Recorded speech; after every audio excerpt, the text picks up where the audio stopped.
officially welcome to Short Talk. And we've been up and about to make sure this works right away. And I'm super pumped, super glad that we're at this juncture getting started with the entire project. That's what they start. You don't start. We don't start with that, sir. I think you're the first. Oh my God.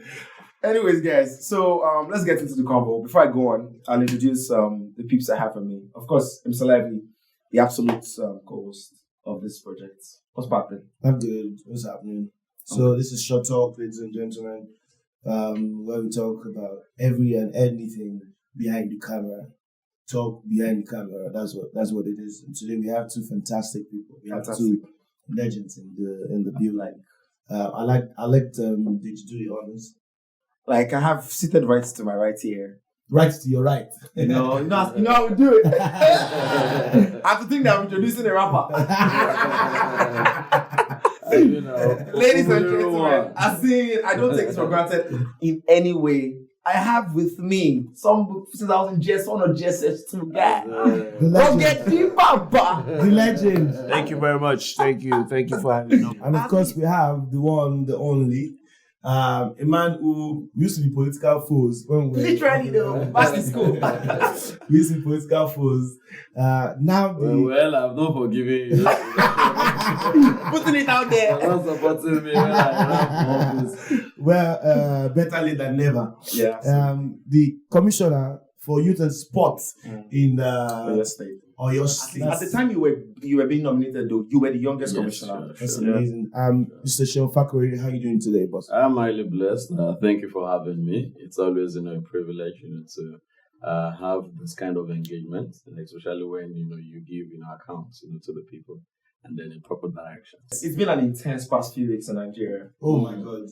Past few weeks or past week. Past week, right? It's been its toughest the last 10 days precisely actually. Yeah. At the time while we're recording this, it's been 10 intense days of clamor, shouts and protests, Yes. basically against specifically the SARS, that is the Special Anti-Robbery Squad in Nigeria, for repeatedly doing the same thing, which is Nigerians claiming with proof that they have been killed, their parents been killed, their brothers been killed. The stories are enormous, Lively. Stories are endless. If we start to count the stories, like I said earlier, the words will fill a basket. Honestly. No matter how many O's are in the basket. And that's why for 10 days, it started with Thursday is Thursday. Yeah. After Thursday is Thursday. That's it from one town. I was on the first protest, which was Thursday is Thursday there. protest.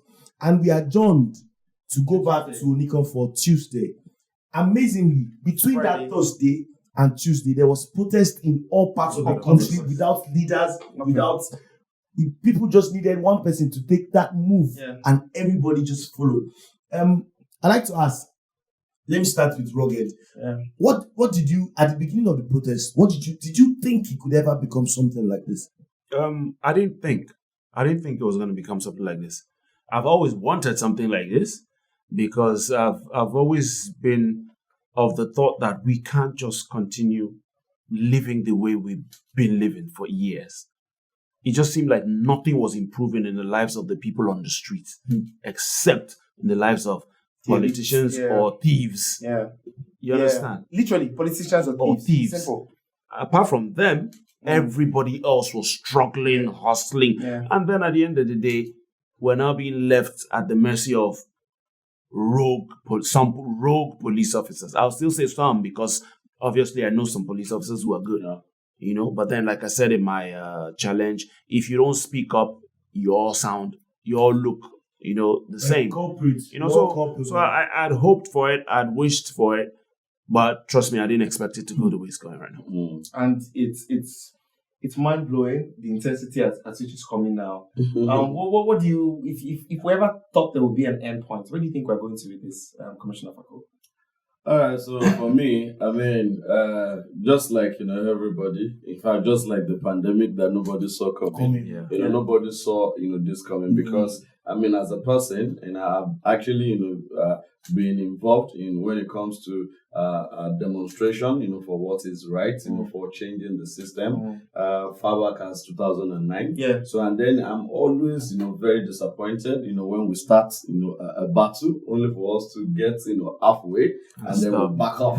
Yeah. So, but I'm so happy that, look at what is happening now. Nobody thought it was going to be, a nationwide engagement or agitation, and you see what is happening, today. So, and I'm so happy, and then, I'm praying that, we have, that strength, to sustain this until we get that result. Because I believe that if there is, there's always a turning point generation, and I believe that, this generation is that generation. So that's why, I believe so much. I have, very, very high, hopes in what is, happening, at the moment. And I know that it's going to definitely, get us, somewhere. So this is not, I don't know. It's not something that should be politicized. It's not something that... we better please not politicize this. It's not about gender. Do you think there's tendency for it to be politicized? Whether you like it or not. I mean, say it anywhere, look at, your history.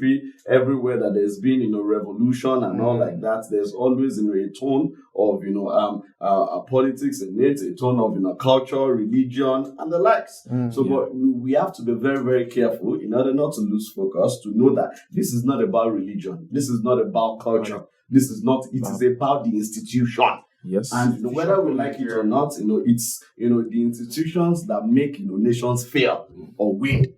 So, and we have to be very, very careful, as to what we do, in this, context, politically and then, economically. And I'm so happy that Nigerians, they are, rising and fighting because this is what we ought to do. We are fighting, in fact, we are fighting. I'm shocked. I cannot even lie to you. Every time, and I'm sure everybody sitting here has had that conversation where you see something happen and then you talk extensively about Nigeria, or you see some news on the internet and then you talk extensively about Nigeria, and the conversation always ends in, boy, so helpless. There is absolutely nothing you can. Or it ends with God day. God day. Or we will be all right. Or last. Last. Day, all right. Where is the last? The truth is this, they say something that, especially in the Yoruba, adage, when you're chasing someone, when the person, still, is still running, it's because the person has not, met with the wall. So, but when the person... When he meets with the wall, it's coming back for you. And I think that's why I call this, the turning point. But I'm happy. I've never been... Okay, no, it's been a long time since I've had something positive to be proud about Nigerians for. Yeah. I'll not lie to you, it's been a lot. Not about just one Nigerian, but about Nigerians as a collective. Because if you check it, have you noticed that it's not like it stopped too, but have you noticed that nobody's talking about Yahoo, nobody's talking about cybercrime, nobody's talking about armed robbery. Instead, everybody is talking about we want a reform, we want a good Nigeria. But a pretty objective question. Yeah. Is it possible that this whole NSAS agitation may not be a distraction from the real concerns of us as a regular Nigerian? Like I said a few times at the protest last Tuesday, it is a man who is alive that can make plans to solve, to bring up solutions for tomorrow. Absolutely. So why did I say this? Because who do you meet on the streets every day when you move around? The police. So if they are out there killing you, abducting you, extorting you, torturing you, you don't have, that means there's no freedom of movement, you don't have peace of mind, then brotherly, you can't solve any problem. So that is the police issue, the rogue police issue is one major problem that needs to be sorted so that at least people can go out peacefully and do their jobs and then find solutions to the other problems Nigeria has. Yeah. And it was like the whole SARS thing was like should I call it is it a catalyst? It was beginning to look like the straw that broke the camel's back, It's the critical mass. Yes. Really, because, it's not, when you look at it now, it's crystal clear, it's visible to the blind and audible to the deaf. Very audible to It's the deaf. way beyond SARS. just the SARS. SARS. It's way A beyond lot SARS. of things are wrong. I mean, you mentioned something, Roger, that nobody's talking about Yahoo. It's not because there is no Yahoo. We all know it's still there. It's Yeah. right to do and all. Yeah. But the truth is this, it's something that led. The Yorubas will say "Tí ògiri ò bá lanu, alangba ò lè wọnú ògiri." Yes. Yeah, so it's something that actually gave room to all those inadequacies. So that is why we know that all these things are still there. Let us go for the big thing, the big stuff. Yes. And when we fix the big stuff, we know that it will correspondingly affect all these little, Other things. and then it's going to be able to fix it. It's a ripple Yeah, effect. so I believe that what we put in place, like I say, I remember I mentioned this like 3 years ago for the first time. Say, look, whether you like it or not, we cannot keep fighting corruption without putting systems and institutions in place. Because whether you like it, is a natural phenomenon. So it's just like saying that we are all here now. We got a plate of rice. And then for some reason, maybe, Rugged, just went spiritual. And then got a message from God that we all should start praying and, fasting. And why so we the close food our that, eyes? we closed our eyes and we started, and then we are going to do that till the next day. So by the time we, maybe came out of that, spirit, we opened our food. It's already bringing out, mucus and stuff. What has happened to it? It got corrupted. But if, when he decided, okay, he got that message, we just, took our plates of food and put it in the refrigerator. What have we done to it? Put in a system. We've put it that will inside a sustain system it. that has handicapped, that, power to Possibility get of corruption. corrupted. So that is what we should, whether you like, look, till the world comes to an end, there will still be. But when you put institutions and system in place, it is more powerful than the people. So come as a president and say that, okay, you want to hack down look, we have some people that are not yet born, that they are master corrupt. They are still on their way. Oh my God, that's still So coming. it's structures but that when count. you put structures, nations that are thriving today, nations that are doing well today, is that, look, they have corrupt people in America. Of course. They have in England. Of But course. the system is so powerful that it is difficult for you to be able to thrive in corruption. And that's what we need. Even if you succeed with something, you can't just come and throw it in people's faces Like we do. the way they do in Nigeria. Like It's we so do. wrong. Impunity. I've heard about a particular leader, I think maybe in the Senate or the rep one of the leaders, and then just because, or maybe one of the mayors, just because he couldn't account for $100 cocoa gel, he did not embezzle, but he cannot say this is what we used it for. He resigns. He He resigned. See? So, Very but here, unnecessary. we have someone, you steal billions, 100 billion. And then you come with, crafty stories, No. and nobody Roger, is Some of them don't even give us story anymore, man. They faint. No, because they had run out of stories. At the time they got to snakes and monkeys, that was where the stories ended. No. Now they are fainting. Yeah, now Are they you faint. surprised? Even our president the other day, when it was reading 2021 budget, when he got to a National Assembly, he laughed first. When he laughed. And they wonder why bros they laugh. He now said, National Assembly, 128 billion. I said, to do what? To do yay or nay? To do yay or nay? Or to shout, Mr. President, I tell you that the people there. Oh, that's it, huh? It's quite terrible. Like FAKO said, it's a catalyst. I was having a conversation with a friend a few days ago, and he said to light up a dark room, you don't need 1,000 bulbs. You need one bulb. Just one. When you get one bulb, that bulb shows you a bit of light. Then you begin to acquire other bulbs. And I think that's what people are doing. Yeah. So we started with NSAS. We have got it to the level where we are educating people on the road, giving them flyers, telling them that this is why we are struggling. Testing. Because Even telling the policemen too that this fight is also your fight. because one of the greatest problems we have in Nigeria is illiteracy, communication with people, and of course poverty. Now, when they weaponize the poverty, that is when the government can use the weaponize people who don't have money. Yeah.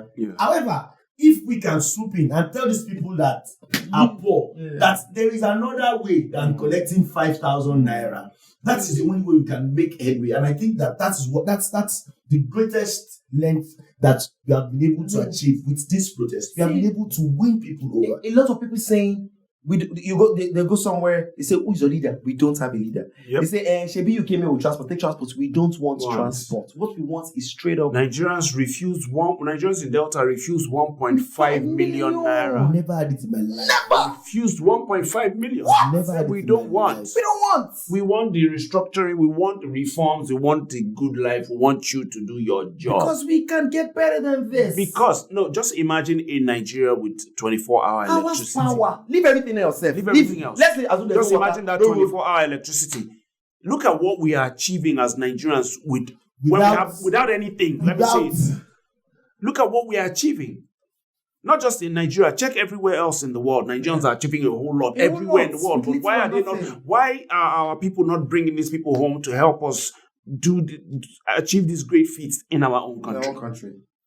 There's been some beautiful pictures and videos throughout this whole times. There's a video of everybody holding the lights at Lekki Toll Gates, doing that. How's candlelight nights, tributes to every. I also really Very appreciate. significant. I also really appreciate how we've taken the names of those people that we know that died from this, and we have immortalized them. Yes. Yeah. Nobody gets immortalized in Nigeria. It is so bad. Even when you do anything great, they don't do it. You just mentioned your music earlier. You just mentioned your music. Someone who sang Okumle. This is amazing. If every time that song is played somewhere, there's supposed to be an amount of royalties, but there is no nothing like that. system. You said, let's not even get into that conversation. Just even leave me out of it. I had my foundation concert last year. This what you just said now. People not being immortalized, people not being given their dues was what made me do I had a foundation concert last year. What was it about? It was about celebrating people who laid the foundation for Nigerian contemporary music. I don't mean the Ogasonia days and co. I mean contemporary, the Tribesmen, Plantation Boys, Remedies, myself. And then apart from celebrating them, I picked 3 people. And I honored them. I prayed and I was praying for sponsorship so that I could add these 3 people I wanted to honor. I wanted to give them like an award and then give them, even if it's ₦1 million each. I didn't have a sponsor. I didn't get a sponsor at the end of the day. But the 3 people I picked, one, Pataiwo Akekumi. He designed the national flag. Michael. He's late. By the way, he's an Oyo State person.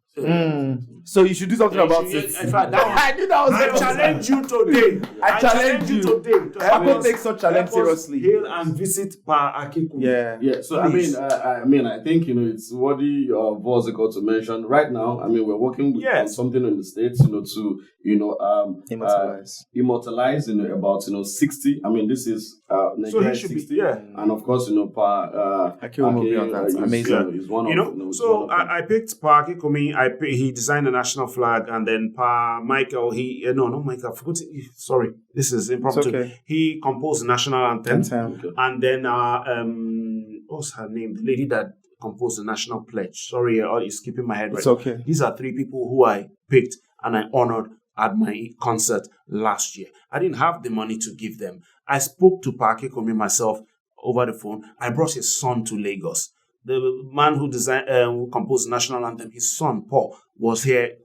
All of us were here.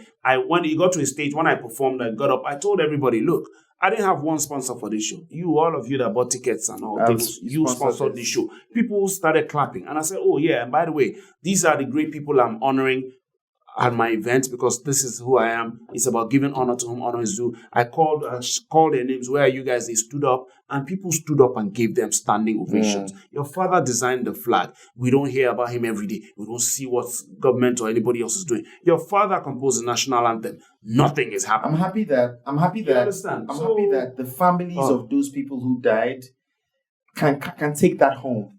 The fact that Nigerians held them closely. Yeah. So the question I was going to ask is, I wanted each of us to tell us what has been the most beautiful piece of media work you've seen. Maybe it's a video, a picture, because there's been a lot of beautiful stuff on it. With regards to the answers. Yeah, regards to answers. There's been a lot of beautiful stuff. For me, it would be the organization with which we have done everything. Man, it is mind blowing. The organization with which, just because we can communicate with each other, no matter how small or big the person is, once one person tweets about something, everybody's looking out for each other. Yep. Everybody's coming through. The night when Ojabi was arrested, I cannot lie, I felt so terrible because I knew that if something happened to that guy, it was going to be very, very terrible for the movement. Do you understand? I felt really bad. The moment I heard that it was released, even though he's still going through some extreme level of pain right now. Why? But What do you mean? Why? Did you see what they were doing to him while they were dragging him on the ground and everything? He can't move his fingers. He has cerebral. There's one. Oh my God! It is really bad. It is that bad. It is really, really that bad. But the mere fact that it could be got out that night, it meant that if you put pressure on these people, they know the right thing to do. But imagine grown men, policemen, like 10, descending on 2 teenagers. And they were beating that are not armed, they were not professional assassins, they were beating these girls, dragging them into a police station. All I had in my mind was, God, I'm sorry, okay, it's a show, but I will say it. The fear in my mind was, let them not rape these girls. The way they jumped on them and dragging them. That's why I said, I sat on the phone, I prayed and I pressured and I made sure. I just wanted them to be out of that place. How did that police system get that bad? Money. And then I feel the infiltration of criminals into the police system. I think it's basically more that than anything else. I think the Nigerian police force got really infiltrated, and then criminalism became normalized. Yep. Because I don't understand how. I think it's more impunity. No. I think it's more impunity. Look at why I say the criminality. people who commit crimes don't get punished for the crimes they commit. Yes. If you don't get punished for the crimes you do it again. You are a role model to another person. Yeah. Yep. So that's why people have been clamoring. Yeah. The officers who we have seen on video do these things, prosecute them publicly. Take them to jail. FAKO. Yeah, I mean, it's the demands are actually quite sacrosanct, and I think before we came in here, we're talking about it that maybe they are saying maybe it's going to take about 6 months, to do this. I'm sincerely, I mean, these points are actually very salient, and I don't think there's anything, especially those 5 for 5. I don't think there's anything that should take even a month. It's something that's within a week, or 2. We are going to do something about it. What we just want is for do you think the government is making any attempt at all? That's what I'm saying. That for all our leaders, anybody in government, we are meant to be representatives, of the people. And like I love to say that we are meant to be loudspeakers. Yeah. And what do loudspeakers do? They simply echo and amplify what the speaker is saying. And who are the speakers in this contest? The people that we represent. So if we have created, a system, for the people, and the people are coming that's okay, yes, so issue, but you see this system that you created for us, that is meant to help us, that is meant to empower us, that is meant to protect us, it is rather killing, destroying, and then, making us uncomfortable. Then let us change it for that. Straight up. Because those are the people we are not. Look, if we are, it's not a one man, mopo, kind of thing, or you are meant to. What do the people want? So simply, if they are saying that these are our demands, let us, work, with it. Especially, and let us give it. Especially if the demands are not out of this world. And of course, and I don't think. But is there any attempt being made? Well, I mean, there's little that I can, say. About that, because if those attempts are being made, it shouldn't be made in isolation. Yeah, we should see it. So, and I think that's the most important thing. We've seen them setting up panels again. To committee to start gathering information about police officers and all whatnot to start prosecute them. Well, see, unfortunately, that would just also elongate the stay of the people on the streets. That's the truth. The people they are putting in the committee, I saw a list. The people they are putting in the committee, they are people that are not even trustworthy in the first place. That will be, well, they can do that. If the people they are putting in the committee are not trustworthy, the details, the information that the people that are not trustworthy are putting forward, if that also now becomes shady, then we'll have I don't think the issue is about any committee or any. You look, these movements, are the movements bigger than. No, we're not saying that. We're just talking about this prosecution of officers and the people that have been, put together to handle it. So we just hope they do, because I'm sure Lively has enough pictures and videos on his phone. I have enough pictures and videos on my phone of officers with their faces showing. So they don't need too much. Yeah. The one that embarrasses me, I'm not even an officer, I'm not even a commissioner of police, I'm not the IG, but the one that embarrasses me the most is Kolade Johnson's killer. This man fired the shot in broad daylight. Yeah. He has been seen, or he was on video saying it too, that he shot into the air. I don't know if his own bullet is Coving bullet, but he shot into the air. He went like this, and went straight and hit somebody in the abdomen. Do you understand? So he has said it. So why has it been in court for almost a year? Meanwhile, some protesters were charged immediately. Within 2 days. Immediately. It's not only charged though. Within 2 days, they were in court and they had sentenced. Within 2 days. But then a cold-blooded murderer is every day coming to court and the case what are you guys discussing? So like you said, it's the system. Something needs to be done about the system. And so you mentioned earlier that the demands are not out of. We are not asking for anything as far as I'm concerned. Yep. Nothing is working in the country. We are not asking to give us electricity. We know that we don't have electricity. So because they are not giving us. They are not giving us. Now, so we have the mindset as Nigerians now that nothing is possible. We have the mindset that once something is broken, it can't be fixed. But this one is so wrong to the wall. We're just like, we need to at least stay alive.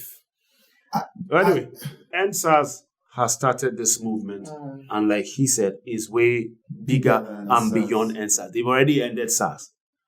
Though right now, there's still 2 units that are there. There's still 2 squads. I know you people, 2 of you, anti-cultism and anti-kidnapping. Anti-cultism! They are standing like this, like, hey, they hope they don't see us. Hope they don't see us. I know you people are there. In Lagos, you guys are worse than NSAS.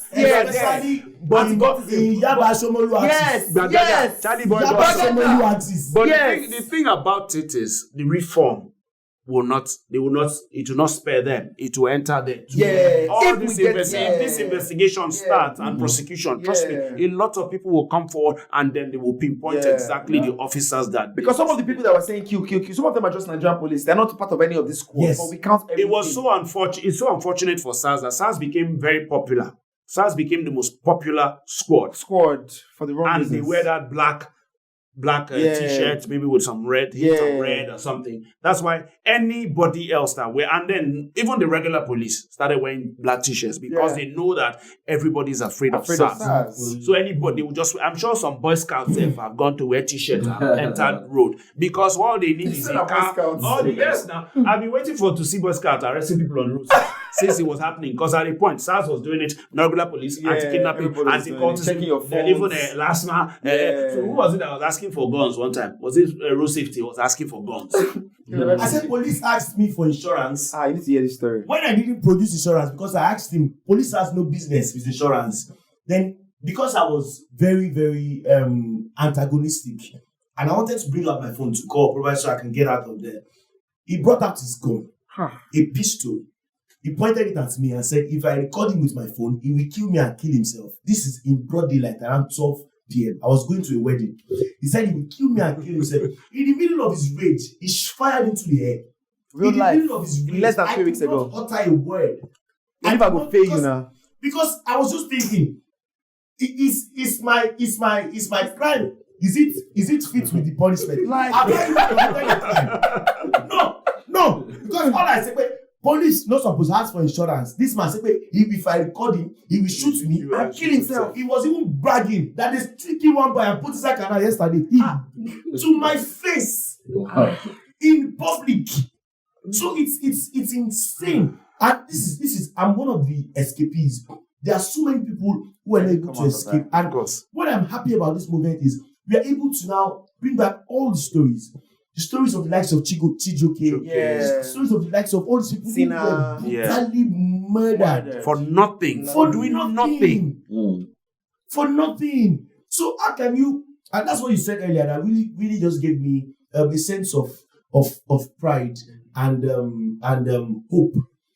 Because I asked, I'm really scared about the military thing that they plan to introduce during the week next week, because I know that nothing goes normally in Nigeria, and whatever words they put in the military in the press release, I just don't trust it. It feels like foul play. But you said people are protesting because they were killed in the first place.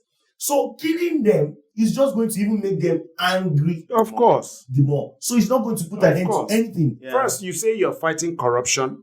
It's like corruption is getting worse. Now people are complaining that they're being killed by forces. Now you want to kill them more. How?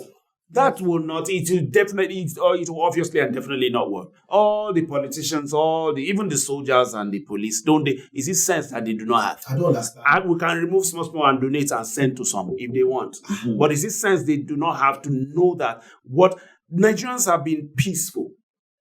Nigerians have been, even in this protest, I will say it again, I'm proud of everybody out there. There's been not one case of fighting or stealing at any protest venue. Grounds.